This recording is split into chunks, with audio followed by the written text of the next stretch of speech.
የእንግሊዟ ንግስት የማታውቋቸው ድብቅ ሚስጥሮችና ከአፄ ኃይለ ሥላሴ ጋር ስለነበራቸው ጥብቅ ወዳጅነት። ሰሞኑን የእንግሊዟ ንግስት ኤልዛቤት ከዚህ ዓለም በሞት በመለየቷ ምክንያት በመላው ዓለም በስፋት እያነጋገረ የሚገኝ ጉዳይ ሆኗል። እልፈተ ሕይወቷን አስመልክቶ ከአፄ ኃይለ ሥላሴ ጋር የነበራቸው የቀድሞ ፎቶግራፎች የዓለም አቀፍ ሀገሮች እንዲሁም ደግሞ ሚዲያዎች ባይዘግቧቸውም እንኳን በሀገራችን በተለያዩ የማህበራዊ ሚዲያ ገጾች ላይ በስፋት ሲዘዋወሩም ቆይተዋል።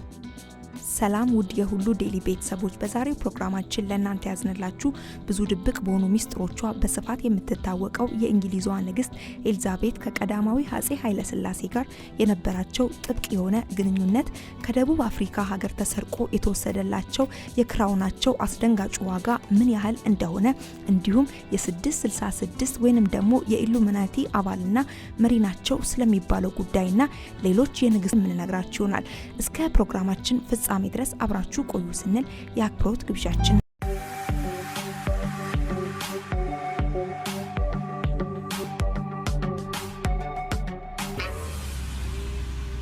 ንግስት ኤልዛቤት የ70 ዓመታት የንግስና ዘመናቸውን በበርካታ ማህበራዊና ፖለቲካዊ ጉዳዮች በመሳተፍ ለሀገራቸው ብዙ ለውጦችን ያመጡ ናቸው። ወደ ንግስናው የመጡት በፈረንጆቹ በ1952 በ25 ዓመታቸው ነበረ።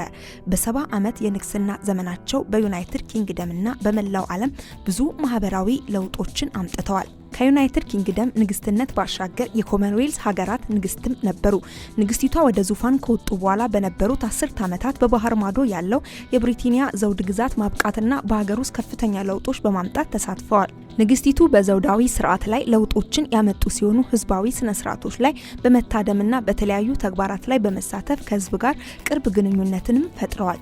ኮመንዌልዝ ሀገራት ጋር ጠንካራ መደበኛ ትስስር ለመፍጠር የተጉት ንግስቲቷ አባል አገራትን ቢያንስ አንድ ጊዜ ጎብኝተዋል።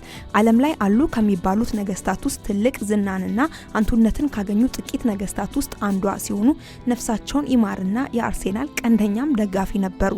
በንግስና ጊዜያቸው ከሁለተኛው ዓለም ጦርነት አንስቶ ከእንግሊዝ ኢምፓየር ወደ ኮመንዌልዝ ሽግግር፣ የቀዝቃዛው ጦርነት ማብቂያና የእንግሊዝ በአውሮፓ ህብረት መግባትና መነጣጠልን አስገራሚ በሆነ መልኩ የመሩም ናቸው። ንግስቲቷ የእንግሊዝ ቸርች ኦፍ ኢንግላንድ ዋና አስተዳዳሪም ናቸው። እሱ ብቻ አይደለም፣ የሀገሪቷ ጦር ዋና አዛዥም ናቸው። የትኛውም የእንግሊዝ ሀገር ወታደር ወደ ውትድርና ከመግባቱ በፊት ቃለ መሃላ የሚፈጽሙት በንግስቲቷ ነው። የንግስቲቷ አጠቃላይ ዓመታዊ ወጪ እስከ 68 ሚሊዮን ፓውንድ ይደርሳል። ይህን እንግዲህ ከታክስ ከፋዩ ህዝብ የሚሰበሰብ ገንዘብ ነው የሚያገኙት።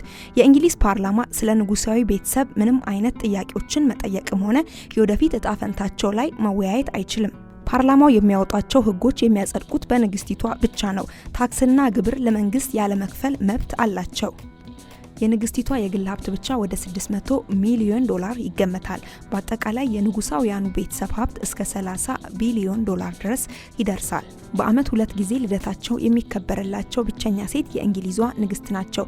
ንግስቲቷን በተመለከተ ማንም ዓለም አቀፍ ሚዲያዎች ጋር የማይታዩ ታሪካዊ ማስታወሻ የሉም። ንግስቲቷ ሳንድሪንግሃም የሚባል እጅግ ቅንጡና ዘመናዊ ቤት እንዲሁም ደግሞ የባል ሞራል ካስትል የሚባል ቤት ያላት ሲሆን የግል ንብረቶቿም ናቸው። የባል ሞራል ካስትል በ140 ሚሊዮን ዶላር በግንባታው ብቻ የፈጀ ሲሆን ሳንድሪንግሃም 65 ሚሊዮን ዶላር እንደፈጀ መረጃዎች ይገልጻሉ። በንግስቲቷ ስም ብቻ ከ200 በላይ መኪናዎች አሏቸው። ከማርጀቷ በፊት የምትጠቀመውን ክራውን ወይንም ዘውድ ግማሽ ቢሊዮን ዶላር የፈጀ እንደሆነም መረጃዎች ይገልጻሉ። ከዚህ በተጨማሪም ደግሞ ንግስቲቱ በብዛት የ666 ወይንም ደግሞ የኢሉሚናቲ አባል እንደሆኑ በስፋት ይወራባቸዋል። ከአንዳንድ መረጃዎች እንዳገኘነው ከሆነ ደግሞ በህፃናት ላይ የምታሳያቸው ድርጊት አጸያፊ እንደሆነም ይገልጻሉ። እንዲሁም በአንድ ወቅት ከተሰበሰቡ ህጻናቶች ጋር አብራ እንዳለች ሙሉ አይኗ ጥቁር ሆኖ በማየታቸው ተደናግጠው ከፊቷ ተነስተው የሄዱበት አጋጣሚ እንዳለም መረጃዎች ይገልጻሉ። በዋና ዋና በዓላትና ንጉሳዊ ክብረ በዓሎች ንግስት ኤልዛቤት የተንዘረፈፈ ረጅም ካሬ የተሰራ ቀሚስ ለብሰው በትር ተመርኩዘው ዘውዱን ደፍተውና በደማቅ ሁኔታ ይታደማሉ። በነገራችን ላይ በኩሊያን 2 የሚሰራውን ዘውድ ንግስት ኤልዛቤት ላለፉት ዓመታት ለብሰውት ይታዩ የነበረ ቢሆንም ከ2016 ጀምሮ ግን በፓርላማ መክፈቻ ስነ ስርዓትም ሆነ በሌሎች በዓላት ይህንን ዘውድ በጭንቅላታቸው ላይ ደፍተው መውጣት አቁመዋል። ምክንያቱም የንግስቲቷ እድሜ እየጨመረ ሲመጣ ዘውዱ ይከብዳቸው ስለጀመረ ይህ 3 ኪሎ ግራም የሚመዝን ዘውድ ምንም እንኳን በወርቅ፣ በእንቁ፣ በአፓል፣ በሩቢ፣ በሳፋይርና በአልማዝ ቢሰራም ጌጥነቱ ቀርቶ ሸክም ሆኖባቸውና በመኝታ ቤታቸው አስቀምጠውታል። የንግስት ኤልዛቤት ባለቤት በ99 ዓመታቸው ከዚህ ዓለም ተለይቷል። ቀዳማዊ ኃይለ ሥላሴና የንግስት ኤልዛቤት ጥብቅ የሆነ ግንኙነት እንዲኖራቸው ያደረገ አንድ ብዙዎች የማያውቁት ሚስጥርም አለ። ይህም በሁለተኛው ዓለም ጦርነት ማግስት ሁለቱ ሀገሮች ማለትም ሀገራችን ኢትዮጵያና እንግሊዝ ብዙ አስቀያሚ ፍጥጫዎች ውስጥ ገብተው ነበረ። ነገር ግን ጃንሆይ ፈጣሪ ረድቷቸው በብዙ ብልሃትና ብልጠት የሀገረ እንግሊዝን ተንኮልና ሴራ በተሳካ ሁኔታ ማክሸፍ የቻሉም ናቸው። የሀገራችን ኢትዮጵያን ሉዓላዊነት ወይንም ደግሞ ነጻነትን ከእንግሊዝ እጅ ፈልቅቀው ያስከበሩም ናቸው። ከዛ በኋላ ነበረ የእንግሊዝ መንግስት ይበልጥ ደማቅና አስገራሚ በሆነ መልኩ ጃንሆይን ማክበር የጀመሩት። ከዚህ በኋላ ነበረ ጃንሆይና ንግስት ኤልዛቤት ግንኙነታቸው ይበልጥ በመጠናከሩ ወደ ሀገራችን ኢትዮጵያ ከአንድም 2 ጊዜ ነበረ ለጉብኝት የመጡት። ቀዳማዊው አፄ ኃይለ ሥላሴ በአውሮፓን አቆጣጠር በጥቅምት ወር በ1954 ለይፋዊ የስራ ጉብኝት ወደ እንግሊዝ ሎንዶን ከተማ አቅንተውም ነበር።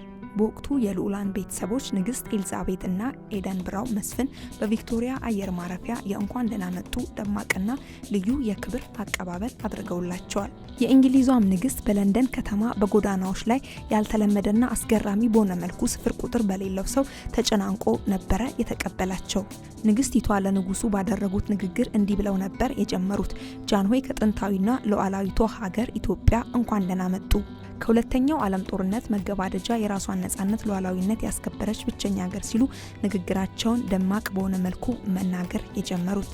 በቀጣይ ቀናትም አፄ ኃይለ ሥላሴ በጉብኝታቸው የንግስቲቷን እናት ሰላምታ ለመለዋወጥ ከሎንዶን ከተማ ዌስትሚኒስተር ምክር ቤት ተነስተው ወደ ቢኪንግሃም ቤተ መንግስት ሄደውም ነበር።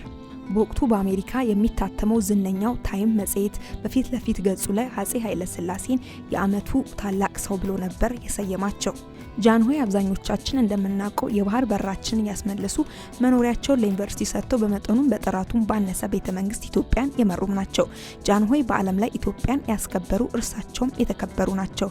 ንግስት ኤልዛቤት እስከ መጨረሻ ዘመናቸው ድረስ ኢትዮጵያን ዘውዳዊ ቤተሰብ አባላትን በግል ቤተ መንግስታቸው እየጠሩ በግል ይጫወቱም ነበር። ለደህንነታቸው ለጤንነታቸውም ይጨነቁ ነበር። ይህንንም ኢትዮጵያ ዘውዳዊ ቤተሰብ ይመሰክራል። ስለ እንግሊዟ ንግስት ብዙዎቻችን የማያውቋቸው ወይንም ደግሞ ያልሰማቿቸው 4 ሚስጥሮች አሏቸው።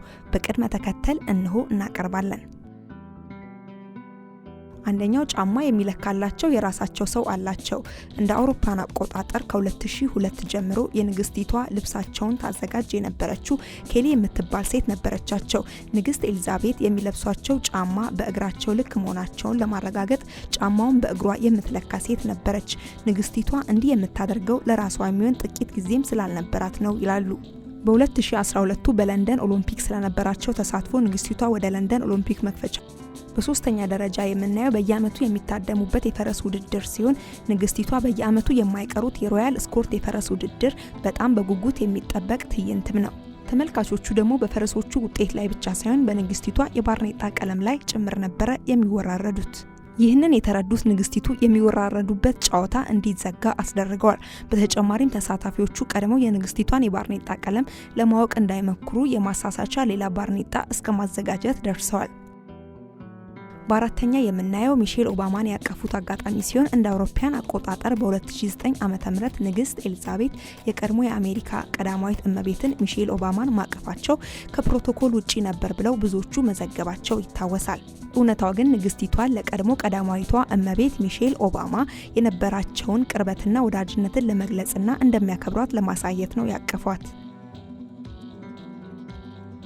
የንግስቲቷን ነፍስ እግዚአብሔር ይማር እያለን ውድ የተከበራችሁ የሁሉ ዴይሊ ቤተሰቦች የዛሬ ፕሮግራማችን በዚሁ አበቃን። ያላችሁን አስተያየት በኮሜንት አድርሱን።